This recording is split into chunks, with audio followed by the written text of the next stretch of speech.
Soy contento, es un alegro para mí, porque he jugado 5 años, uno en Sevilla y 4 en Barcelona. Soy muy contento.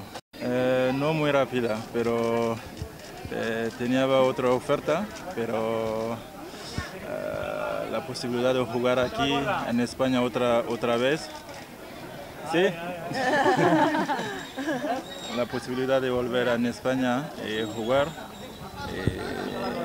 Es el único que hace todo para que volver aquí. Si no, tenía otra oferta en Qatar, Dubái y también en Inglaterra, pero es un alegro para mí volver a España.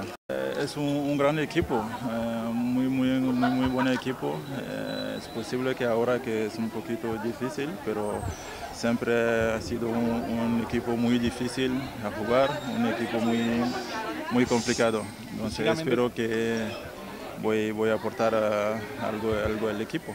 Ha trabajado, siempre yo he sido un jugador físicamente muy fuerte, entonces eso no ha cambiado, pero seguro que necesita algunos días para coger el ritmo, pero ese va rápido. Me gustaría ir ahí, mirar partidos, pero no para jugar.